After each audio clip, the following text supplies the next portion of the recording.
To the urgent manhunt for a suspect in what authorities believe is a politically motivated assassination.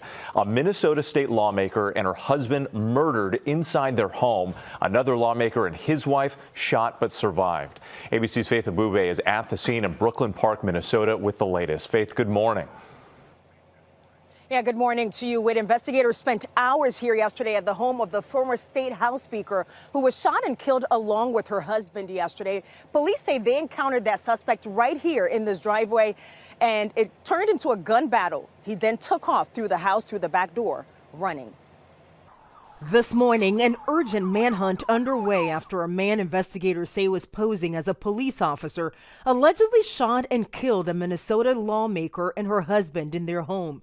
Police say the same suspect was involved in a separate attack just 90 minutes earlier, allegedly shooting and wounding another lawmaker and his wife.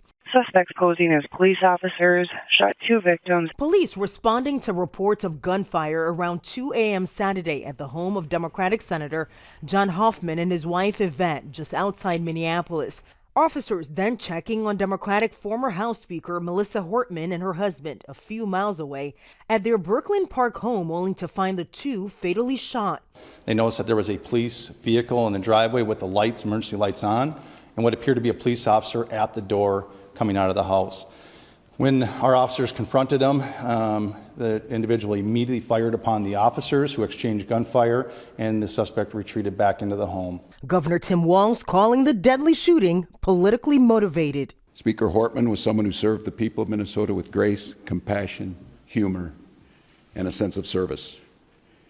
She was a formidable public servant, a fixture and a giant in Minnesota. Authorities now naming 57-year-old Vance Boelter as the suspect. Investigators say he was dressed as an officer, wearing a vest, a badge, and a taser, and was driving an SUV with police lights. The FBI releasing images they say are of him in a cowboy hat and wearing a latex mask outside one of the victims' homes. Investigators say they've recovered several firearms from Boelter's vehicle, along with No Kings flyers and writings mentioning the names of the victims, some abortion providers, and other Democratic lawmakers. Sources telling ABC News law enforcement is looking into whether he may have been motivated by extreme views on abortion. Through the 90s, he really hated abortion. But we hardly ever talked. I haven't talked really about abortion for him for years. His longtime friend David Carlson saying the suspect had been staying with him. Carlson's home raided Saturday. This just the latest in a string of violent attacks against lawmakers. I've seen increased security for me, as have my colleague Senator Smith and all our members, as well as, of course, legislators.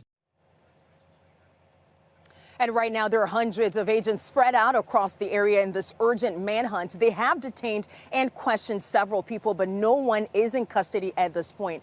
In the meantime, though, authorities have increased securities for some elected officials and others they believe may be at risk. There is a $50,000 reward on the table for information leading to that suspect's arrest. And Gio, I've talked to several of the neighbors here, some of them just heartbroken that this tragic event happened right here. Gio. Heartbreaking and incredibly concerning. Faith, thank you so much for your reporting.